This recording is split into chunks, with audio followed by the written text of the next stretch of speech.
Okay, good evening everyone. First of all, I promise you that I will upload the requested material at this weekend, or if not at this weekend, at the beginning of the next week. So today we will talk about the neural communication. So I recommend you, if you don't understand something or you will have any questions regarding this lecture or this topic, you can write here at the chat window, okay? And I will check, it, and then if I can, I can answer you. Okay, so the human brain is the most complex structure in the known world. And therefore, the biology of the brain is the most complicated field of science.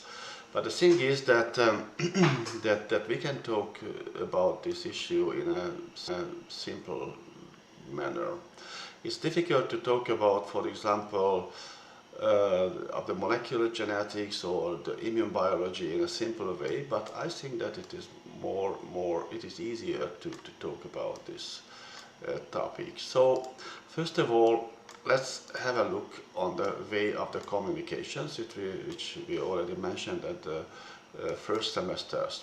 So actually we can categorize the communication between the cells in terms of the distance between the communicating cells.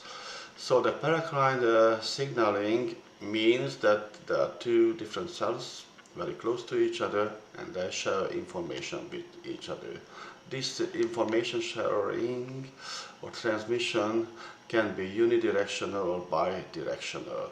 A special form of the paracrine signaling is the autocrine signaling, when a cell secretes the signal and also senses the signal. Another special form of the paracrine signaling is the contact-dependent communications. In this case, not only the receptors but also the ligands are a membrane-bound protein molecule.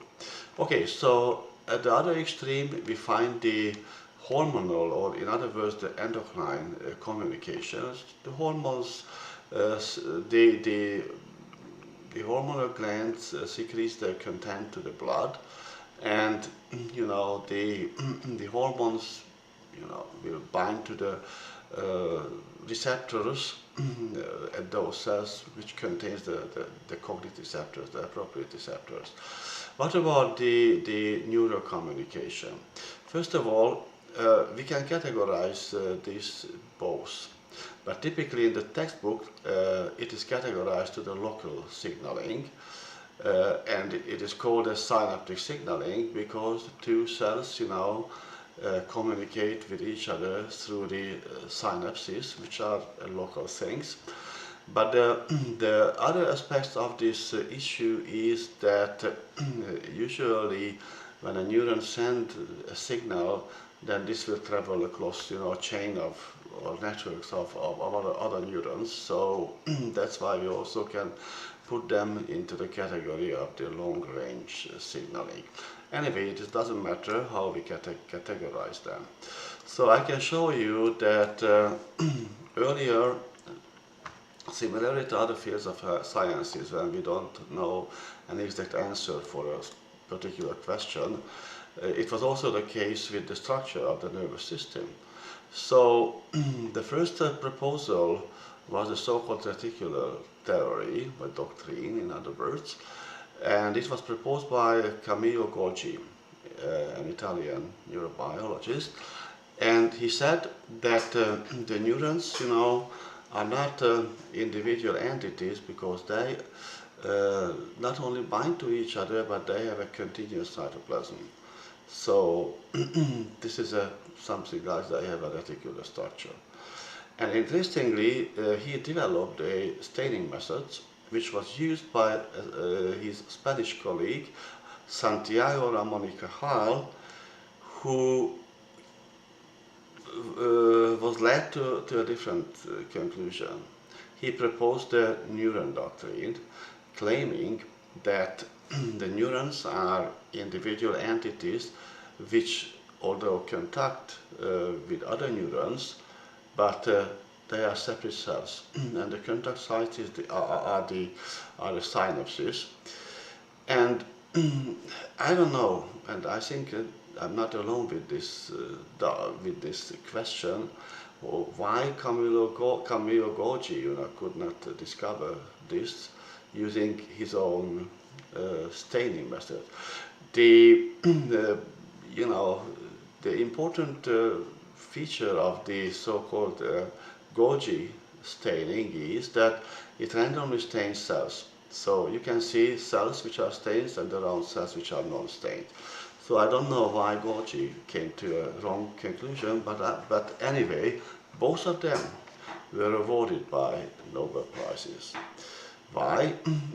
Golgi, not because of his wrong theory, but because of his staining methods, and Cahal for the right theory of the neurons. Here you can see the different types of the neurons. So we can distinguish between sensory, motor, and interneurons. In the very primitive organisms, the number of these types of neurons, are comparable. But in the human brain, we have much more interneurons than sensory or motor neurons. The sensory neurons, receives an impulse from the environment or from the internal organs, and the motor neurons, send information from the central nervous system. Interneurons are located within the central nervous system, and we can distinguish between two important types of them. One of them are the local interneurons. The local interneurons, form synaptic contact with the neighboring, with the neurons in the neighborhood, and they have only a very short axon. This is in contrast with the projection interneuron, which send the neural information from a longer distance, from one brain nuclei to another one, from one hemisphere to the other one, from the brain to the spinal cord, and vice versa. So they have a long axons. By the way, here you can see the structure of a neuron. This is the cell body, this is the axon, and these are the dendrites. The dendrites are actually the extension of the membrane surfaces of the cell body. Okay, and you can see that the long axons are shielded or covered by myelin sheath. Myelin sheath is formed by the so-called glial cells. The glial cells are an important cells both within the central and the peripheral nervous system. And anyway, so the so-called Schwann cells can be found in the periphery, and oligodendrocytes on the central nervous system. Alright, so the function of the myelin sheath is to prevent the damages of the axons. Just physical, it can be a physical damages, or maybe if two axons are too close to each other, then there can be a shortcuts of the electric signals, etc., etc. And there's also another function, and this is the acceleration of the speed of the action potential. We will see a little bit later. What is this? Okay, so here you can see. So what is the very basis for the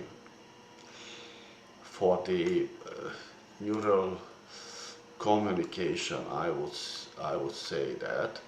But actually the thing is that the neurons communicate with each other by the utilization of the membrane potential.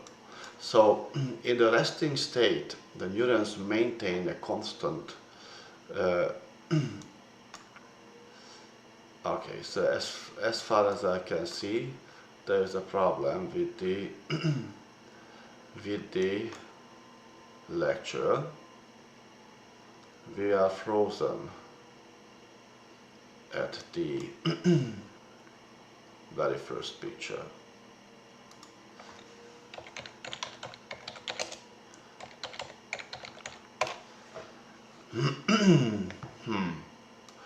Let's try to find another source.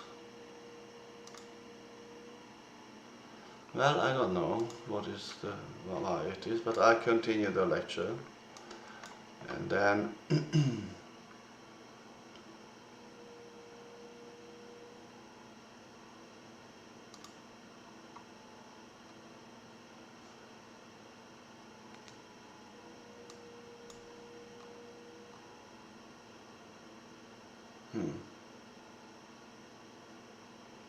so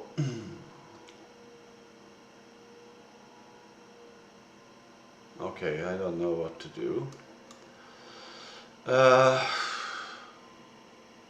I continue the lecture, and then I will provide the video to you.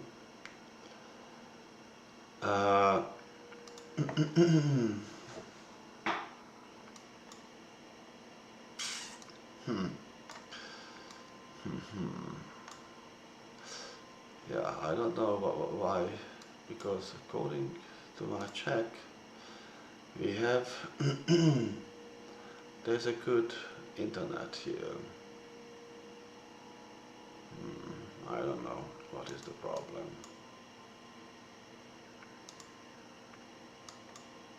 So I continue, okay, for a being, and we will see what happens. So the membrane potential is a very important, feature of the neurons, because they use the changing of the membrane potential as the major, source or way of the communication. I'm trying to. This is again.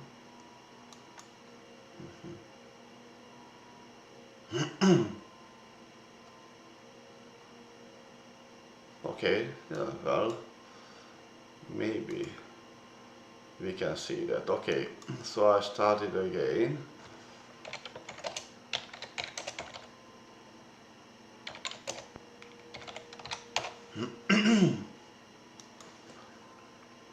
As far as I can see, 3 of you are here, but I'm not sure that, no, that is not good.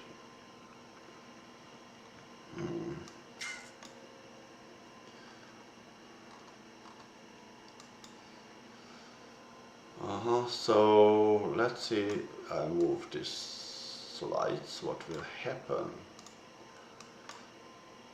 Okay, here, nothing happened.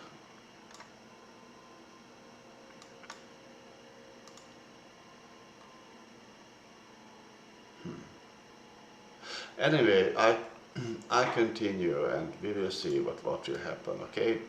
That's what I can see, what I can do.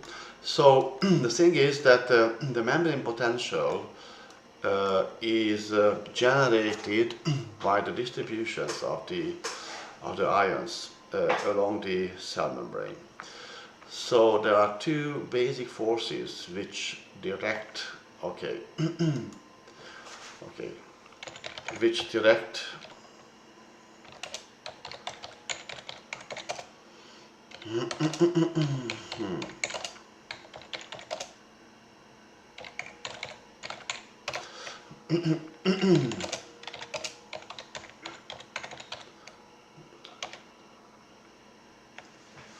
okay, so there are two basic forces which drive the movements of the particles.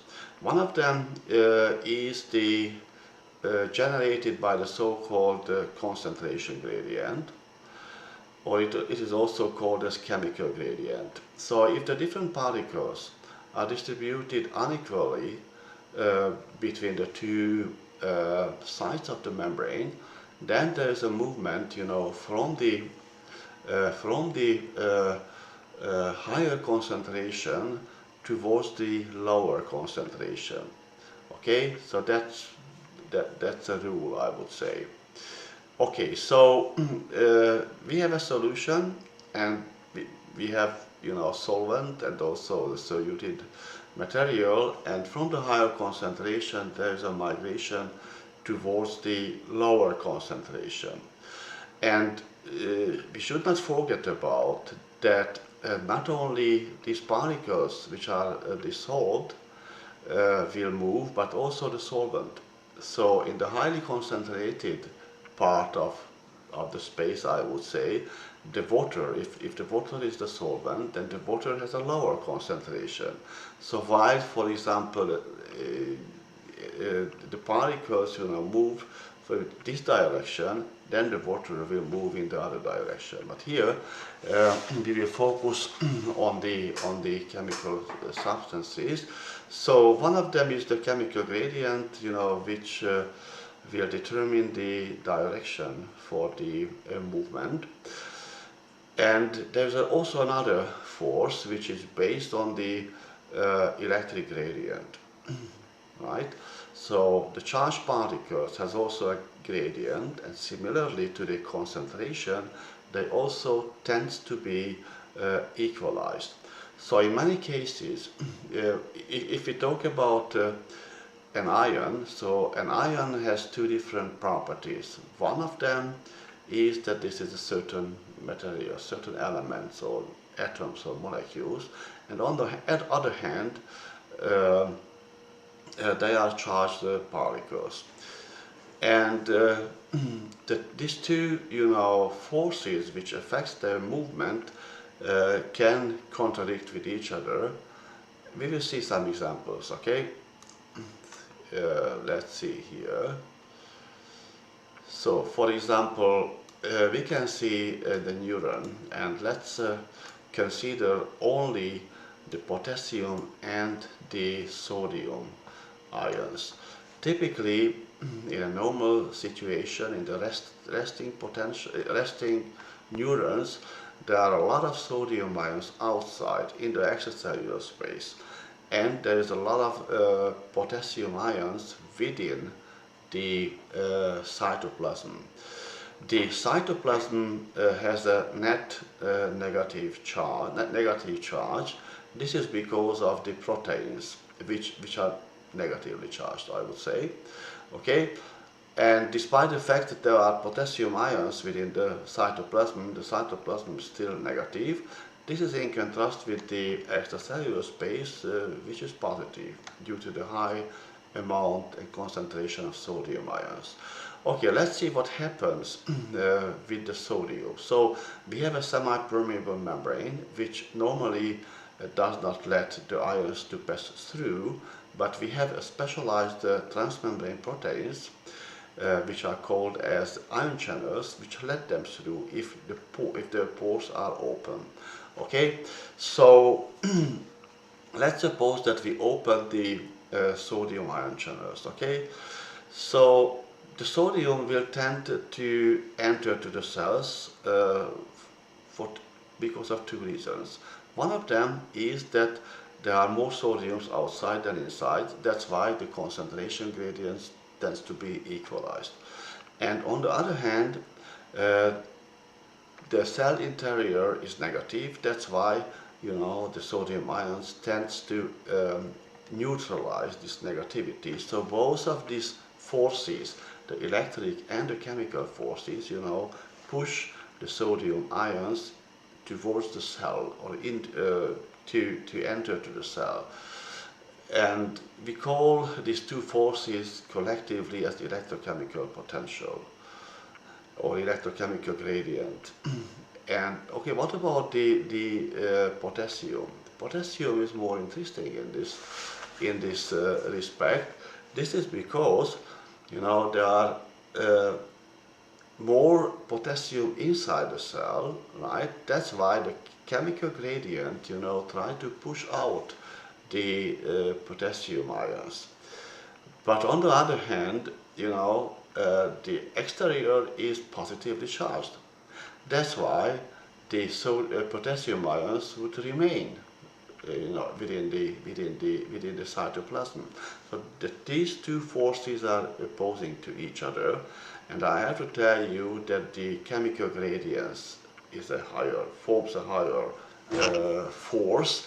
That's why the potassium ions, if we open an ion channel, will leave the cells, but not as quickly as the sodium ions, because the sodium ions, as you can see on this picture, the sodium ions have 50 plus 70 millivolts, so altogether 120 millivolts, which push the sodium ions into the cells. And here we will not add but deduce minus 70 millivolts from the 90, so that it is only 20 millivolts, which push the potassium ions outside from the cells. So 100 millivolt is opposed to 120 millivolt is opposed to 20 millivolt. Okay, so right. Okay, so we can categorize the transport proteins, which are located on the membrane of the neurons. Ion channels and ion pumps.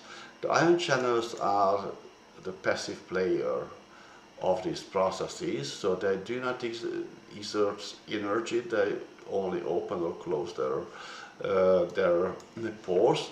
This is in contrast with the ion pumps, which by exerting energy, mainly of the ATP energy, so they can move the particles, the charged particles, against their electrochemical potential. So here we can see that there are different ion channels. The ion channels, can be gated by various, factors, I would say. Here, one of them are the so-called ligand-gated channels. The ligand-gated channels are controlled by binding to specific ligands. These ligands, are typically the so-called neurotransmitters in the nervous system, and the ligand-gated ion channels can be alternatively called as ionotropic receptors. So if you remember the idea or the term of the ionotropic receptor, then you now know that the ligand-gated ion channels, are practically the same. The voltage-gated ion channels, are controlled by the membrane potential. Certain ion channels, are closed at certain membrane potential, and it is open at other one, and so their opening and closure is dependent on their type. Okay, the phosphorylation gated ion channels. That phosphorylation, is usually carried out as an end result of a intercellular signaling pathway. So as you can see, phosphorylation, will open the ion channels. There are also stretch-gated ion channels, and there are also other ion channels. Alright, there's a special form of communication between the neurons. This is which occurs through the so-called gap junctions. The gap junctions are actually a cluster of neighboring, ion channels, and a special one because here you can see that the two neurons, membranes are very close to each other, and these ion channels form a pore which lasts, across the two membranes. So it means that through the gap junctions, the neurons can exchange their ion content. This is the very basis for the so-called electric synapses. Maybe you heard about them in the high school. So the electric synapses is nothing else, just the operation of the gap junctions. Typically the gap junctions, are formed between the cell bodies, between two cell bodies. Alright, so here you can see the active players of the ion exchange. They are the pumps or the exchangers, in other words. They are using typically the ATP as the source for the energy, and I cannot animate this, but you can imagine that three sodium ions will be removed from the cell and two potassium ions will be withdrawn with a single turn of the sodium potassium pump. This is because there are more sodiums get inside than potassium ions get outside if the pores are open. Here you can see sodium and also the calcium ion channels.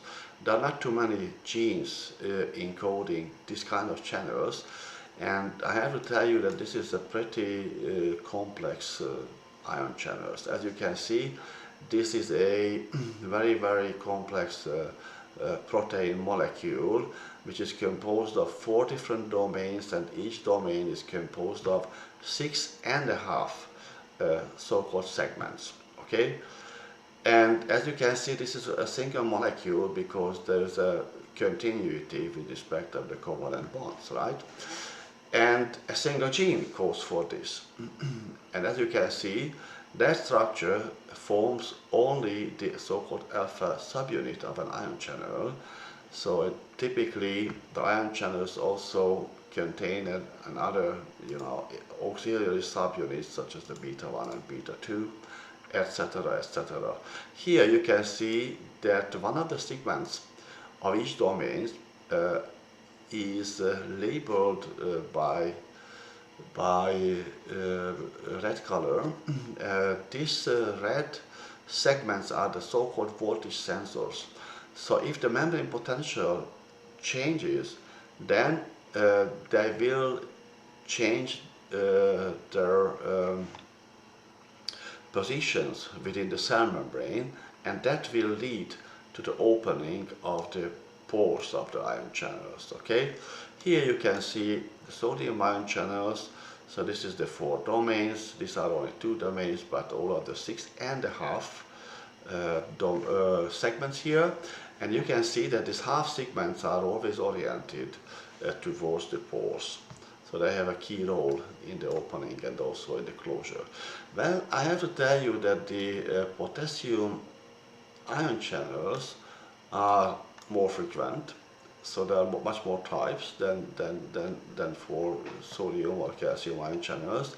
And they have a more simple structure, at least at the gene and the protein level, but they form very similar ion channels. Let's see the difference. As you can see, here we have not a single protein molecules, but four molecules, right? Because there is a discontinuity between these domains. We call these domains in the case of the sodium ion channels, but here they are different molecules. So how it is possible? It is possible that these genes, were generated by evolution through 2 duplications. One duplication, generated 2 domains, and another duplication generated 4 domains, and evolution fine-tuned at the genetic level of these duplications in such a way that eventually we obtain a 4-domain protein molecules for the sodium and calcium channels. But here in the potassium channels, this is 4 different molecules, but at the level of the channel, you cannot see the differences because they form very similar structures. Okay, so we have a different kind of potassium ion channels. As you can see, this is the prototypic type. And in certain potassium channels, besides the so-called activation gate, we also have an inactivation gate. Inactivation gate is an essential part for the sodium ion channels, but it is not for the potassium ion channels. As you can see, there are also other kind of control mechanism. Here these channels are although voltage gated channels, but their activity is also dependent on another event. Here a calcium ion has to bind to its appropriate domains, or here a cyclic AMP or cyclic GMP has to bind here, and then and only then will the ion channels open. We have also a very simplified ion channels, as you can see here. Instead of 6 segments, it has only 2. So here you can see the sodium ion channels, right? The sodium ion channels have both activation and inactivation gate. We will see the significance of that too. But first, there's no animation, that's why I'm trying to explain what happens. So normally, if the cell is in a resting state, the typical resting membrane potential is minus 70 millivolt. Then this channel is not open, that's why the sodium ions are repulsed, are not allowed to go through. But when the membrane potential changes, not necessarily to negative, but to a lesser positive value, then there will be a movement of these voltage sensors, and it will open the activation gate, which will let the ions, sodium ions, to influx into the cytoplasm. Okay, let's see how the actual potential is generated. Well, normally many students think that we have a neuron which sends a signal to other one, and this is automatically pass it to the next one, etc., etc. This is not the case, because the neurons can decide whether to pass an incoming input or just do not respond at all. So how is that? First of all, we have to distinguish between the responses of the cell body and also the axons. The cell bodies operates in a, technically speaking, in a analogous manner, while the axons operate in a digital manner. What does it mean? So first of all, there are two kinds of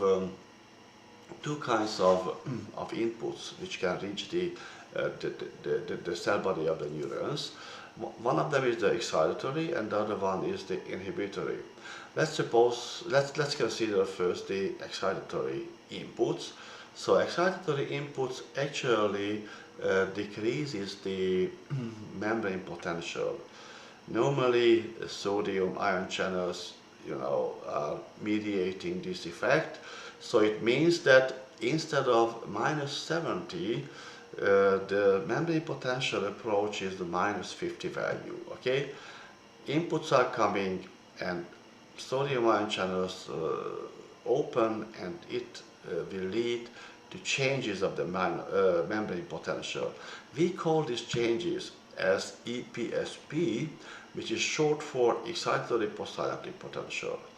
So, and there is a threshold here, minus 50. And minus 50 is a threshold for the generation of the action potential. If the EPSP does not reach the minus 50, then the inputs will be forgotten. But if it reaches that, then an action potential will be generated. That is the very point for that. And there is also an EPSP, an IPSP, I'm sorry. The IPSP is the opposite. So the IPSP, as you can see, enhances the membrane potential, typically opening of the chloride ion channels or the potassium ion channels can lead to this hyperpolarization. EPSP leads to depolarization, while IPSP will lead to hyperpolarization. All right, hyperpolarization, is approaching the minus 100 millivolt, etc., etc. So what is the point of this? I will tell you soon what is the point, but here you can see that there are competing, informations reaching the cell bodies. IPSPs and EPSPs are formed, and the net effect, which will affect the outcome of this. If the net effect, will be a change of the membrane potential which will not reach the minus 50 millivolt, then this information will be forgotten. But if the net change, reaches the minus 50 millivolt, then action potential will be generated. Okay. And right, so as you can see, the IPSPs, decreases the probability of the action potential, which is in contrast with the EPSP, which enhances the probability. I usually exemplify this principle by the operation of a steam chamber. Steam, when we heat the water, then steam will be produced, and if we continue heating, then there will be higher pressure within the chamber, and eventually it will be exploded. So I used to say that the neurons act as a opposite steam chamber.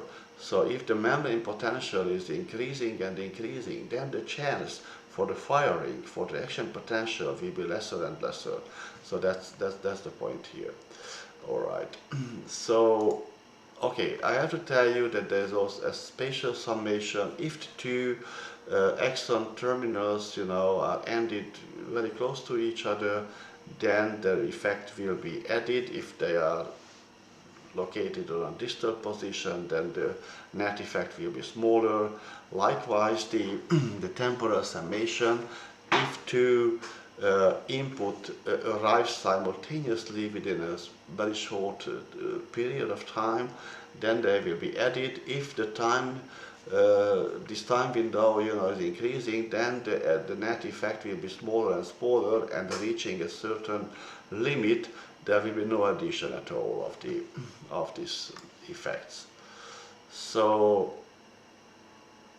right, here you can see an interesting thing, and I will tell you two vital, very important features of the operation of the neurons. So here you can see a sodium and a potassium ions channel. Okay, so first the sodium ion channels open. Okay, they open and they let the sodium ions to enter to the cytoplasm, and it will lead an electric field an electric field, or changing in the membrane potential, which will lead the adjacent sodium ion channels to open, and then the entering sodium ions will also fill the electric field next to it, to the original ion channel, and that will be progressed. This is something like the leaning of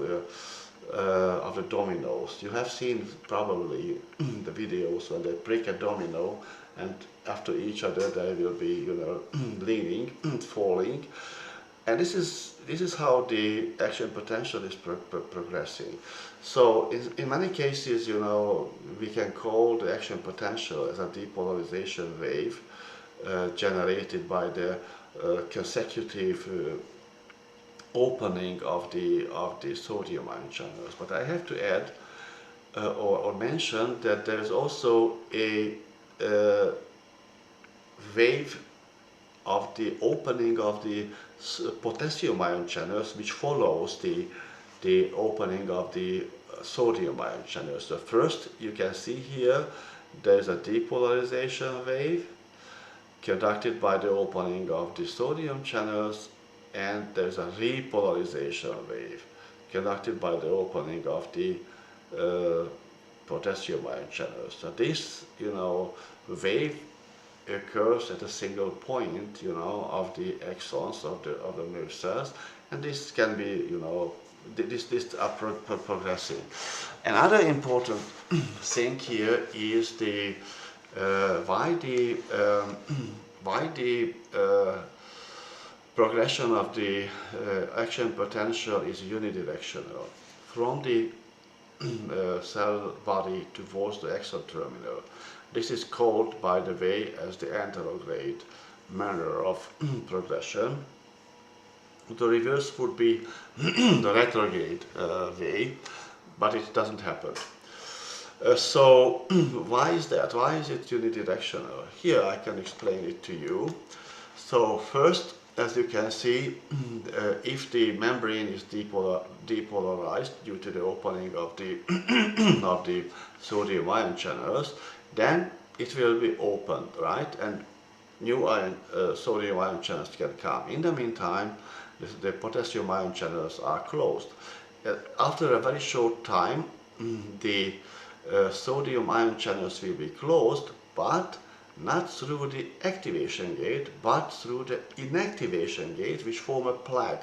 So although the pore is open, but this plug will prevent the entering of the sodium ions, right? And the potassium ions opens here. So let's imagine that these two ion channels are both sodium ion channels now, okay? So the sodium ion channels are opened here and changes the electric field. These sodium ion channels will be opened, and this will also change the ion channels here. But in the meantime, you know, these sodium ion channels will be plugged by the inactivation gate. So although that ion channel, you know, in the middle will generate an electric field at both directions, then these ion channels here will be unresponsive because of the inactivation gate. A little bit later, the inactivation gate, you know, will be released here, but the electric impulse is already, you know, away. And that's why, you know, the electric impulse always spreads in an anterograde manner and never in a retrograde way. This is one thing. And there is also another thing which is called as a refractory period. Refractory period is a time window within there is no action, new action potential can be generated, and this is based on the operation of the inactivation gate. So until the inactivation gate, you know, is form a plug within the pore of the ion channels, there's no possibility for new action potentials. That's the very point here. So let's summarize this stuff here. So as you can see that at the cell bodies there's a graded response. This is an analogous, you know, way of operation, because very tiny incremental changes of the cell membranes can be generated, right? EPSP, IPSP, if you remember. And then it will, if the membrane potential reaches the minus 50 millivolt, then and only then a action potential will be generated. This is an all or none signal. If it reaches, you know, the minus 50, then a single action potential will be generated. So, and this is a digital way. And here, again, I mean, it will produce, as you can see, it will produce at the axon terminal the neurotransmitters, which are released to the synaptic cleft, and which we will see how it is generated. But the point here is that there is a graded response, an all or none signal, graded all or none, and this happens, you know, along the entire pathway of the neurons. Okay, so we see here electric synapses. We already talked about this. These are based on the operation of the gap junctions. Here you can see how the chemical synapses work. As you can see, if the action potential, you know, reaches the axon terminal, then a cascade of events, you know, will be initiated, which started with the influx of the calcium ions. The calcium ions will bind to calcium binding proteins. The calcium binding proteins will activate the chem kinase 2, etc., etc. So the point here is that as a result of the action potential, the synaptic vesicles containing the neurotransmitters will be recruited and migrating to the membranes towards the synaptic cleft, and they will fuse with the membrane and release their content into the into here, into the synaptic cleft. And the neurotransmitters do not enter to the to these other neurons. So this is the sending, and this is the receiving neurons, right? And this is also called as postsynaptic, and this is the presynaptic neuron. Okay, the sending is the postsynaptic, then the receiving neuron is the presynaptic neurons. So the neurotransmitters bind to the receptors here. These receptors are typically ligand-gated ion channels. Okay, ligand-gated ion channels. And this is in contrast with the ion channels, which are located on the axons, because they are voltage-gated ion channels. All right. So here you can see that we can categorize the neurotransmitters in this way. So there are biogene amines, amino acids, peptide, hormone peptides, acetylcholine, and there are other neurotransmitters.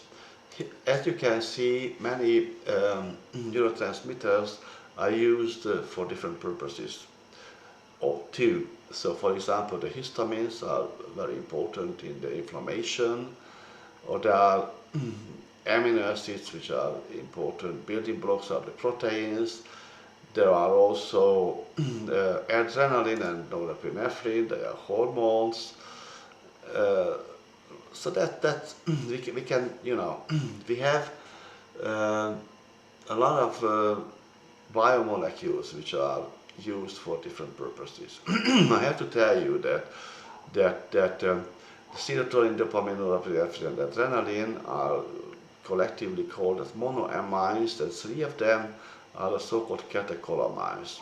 The dopamine, norepinephrine, and the adrenaline, you know, are generated through the same biochemical pathways, and these are the monoamines are the neurotransmitters which are used by those brain, you know, nuclei or brain systems which controls the human behavior. So if you have a psychological or psychiatric problems, then it's very likely that your monoamine system does not work properly. So the acetylcholine is the very first neurotransmitter which was discovered. It mediates the communication between the nervous system and the muscle, but they are also used in the central nervous system and in the peripheral autonomic nervous system. This is actually the second most prevalent neurotransmitters in our nervous system. The first one is the glutamate. For example, the prefrontal cortex, our cognitive center, communicate using glutamate as a neurotransmitter. And as you can see here, there are also very special molecules, which the gaseous molecules such as the nitrogen monoxide and the carbon monoxide. And also the ATP can be used as a neurotransmitter. Even the protons, you know, can be used as a neurotransmitter. Okay, here we can see that that there are ionotropic receptors and there are metabotropic receptors. The G-protein coupled receptors are especially important in the nervous system, right? And let's be the very last picture for today.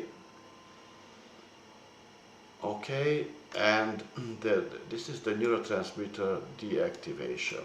So the thing is that the neurotransmitters have to be eliminated from the synaptic cleft, otherwise the the presynaptic neurons, will sense as if there will be a continuous firing of the postsynaptic neurons, and this is not good. So they have to be removed. There are many different ways for this removal. For example, the monoamides, so the serotonin, etc., can be removed in such a way that there are so-called reuptake pumps on the surface of the postsynaptic neurons, and that they withdraw these monoamides, and after the withdrawal, they can be stored for further use or they can be degraded. And degradation is the other way. So for example, the monoamides can be degraded within the postsynaptic neurons or at the synaptic cleft too. Different enzymes can carry out this degradation process. Or also the acetylcholine is degraded in the synaptic cleft through the acetylcholinesterase enzyme. And very interestingly, the most complex neurotransmitters, the peptides, neuropeptides, are eliminated by simple diffusion. They diffuse out from the synaptic cleft, and the adjacent cell, the neighboring cells, will uptake them and degrade them, by the way. One more thing, and then we will finish, that the most effective antidepressants are based on blocking these reuptake pumps. For example, for the serotonin, the most popular antidepressants are the so-called selective serotonin reuptake inhibitors, which are abbreviated as SSRIs. So they block this reuptake mechanism, thereby the serotonin is retained in the synaptic cleft, and this leads to a therapeutic effect. Well, I have to tell you that the whole story is not as simple as that, but this lecture is beyond of this lecture. I will explain it in another occasion. Okay, guys, so I hope that the streaming became normal. Since I restarted at the beginning, so maybe there will be two different video. I have no idea what will be the situation here. What will I do? That I will provide the PowerPoints, and okay, and then you can use them for your preparation. Don't forget, you will have the quiz at exactly 9:20. No, 7:20. I'm sorry, PM. Okay. Thanks again. Bye bye.